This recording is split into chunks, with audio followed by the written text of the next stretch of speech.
everybody, it's Killjoy here. In today's video, we're going to be talking all about the Nintendo Switch and Ethernet adapters. Nobody knows why Nintendo is the way they are, but they absolutely refuse to build in the Ethernet ports into their consoles. This was an issue on the Wii U, on the Nintendo Wii, and it's also an issue on the Switch. So really, I guess nobody was surprised at this point, right? But anyway, so you're probably wondering, why on earth should I watch this? Well, for some of you, maybe you've never used an Ethernet connection and you don't know how to, or you don't know why you should. And for those of you who think you do know everything, maybe there are ways that you can actually make your speed faster that you didn't know about. Let's go ahead and get started. So first things first, there are a couple of things that you're going to need to get your Switch hooked up to an Ethernet cable.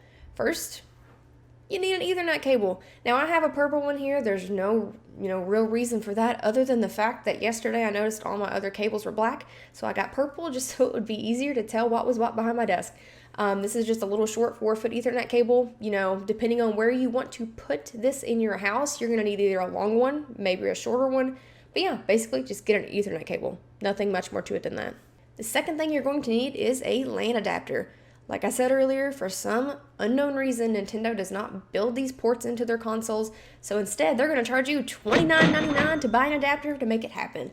Now, this is my second adapter. My first one was Amazon Basics brand, which is fine. It was great until it wasn't.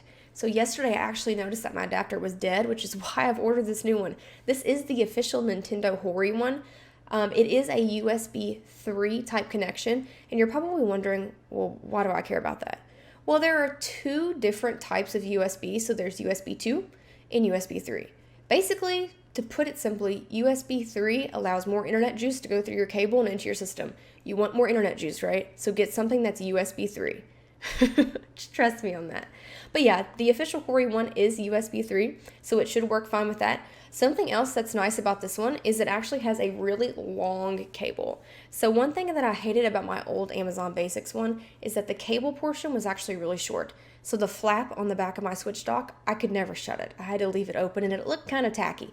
The cool thing about this one's long, so I'm going to be able to shut the back flap on my dock now, which is nice. So let's go ahead and look a little bit closer at that dock. So something that a lot of you may actually not know, of course this is just a spare dock I have here, but all systems, all Nintendo Switch docks actually have the 2 USB slots on the side. These are USB 2.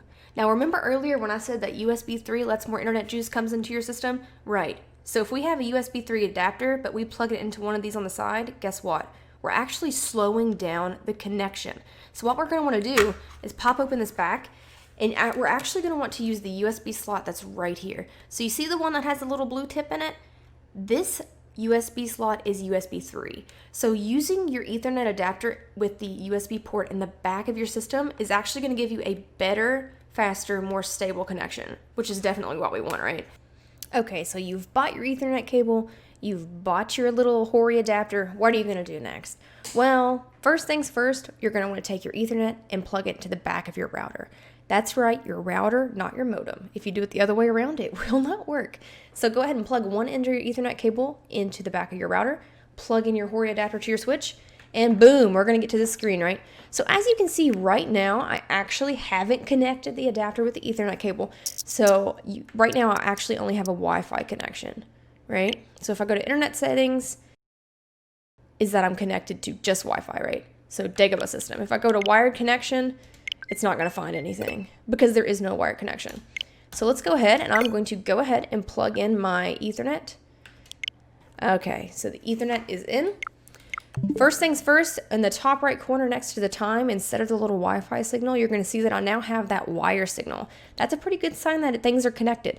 Now, yesterday when I was troubleshooting and found out that my old adapter was dead, I still had this symbol. So what I'm going to cover next is how the heck to make sure that your adapter and your cable are actually working. So once again, we're going to go in here to System Settings. Going to go to Internet Settings, Wired Connection. So you're actually going to see it right there. So connect to the internet via wired connection. Boom, we're done. Which was pretty simple, right? Now, let's talk a little bit more about why you want to do this. So if you've been following along, you're probably like, dang, so she's done spent $29.99 on an LAN adapter. She's bought a $6 Ethernet cable. That's $36, right? Like, why do I want to do this? Well, let me give you one good reason why. If any of you have played an online game like Super Smash Bros. Ultimate, you're going to know that if you and your opponent don't have a wired connection, you're going to have a miserable time. You're gonna have a miserable time. The Nintendo Switch does not have the most stable internet at all. It's actually probably one of the worst connections that I've ever experienced in all my years of gaming. It lags. It's terrible. It's bad. So if you want to have a good time, both you and your opponent really need to try to use an Ethernet cable. And this isn't only something you should be trying to do for Smash.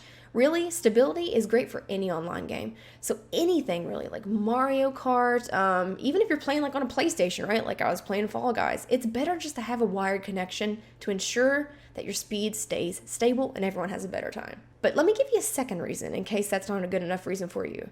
Speed, right? Let's say you want to download a huge game. Some games have horribly large size downloads files, right?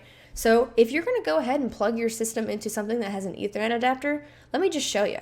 So let's do a quick little test. So I'm going to run a test right here. Now remember, this is my Ethernet, right? So down at the bottom, once it's done doing this, you're going to see the download speed and the upload speed. All right, so my download is 20.9 and my upload is 7.3. Now let me go ahead and disconnect. Now let's run this exact same test again. So we're only connected to the Wi-Fi. Test connection. Yeah, so look at that. Download speed 11.4 and upload 6.8. So why on earth wouldn't you be trying to wire in whenever you can, especially if you're trying to download a large file like a game? Hopefully that answers everybody's questions that you could have about Ethernet adapters. If you're having some issues or anything simple that you need help with, drop a comment down below. I'll try to help with what I can. I'm not exactly a tech wizard, so if I can't help you, sorry, but I'll definitely try my best. But anyway, that's it for this video, so thanks for watching. And that is it for this video. I hope you like what you see, and if you want to, maybe hit that subscribe button, or even check me out on one of my other platforms. Hope to see you again soon.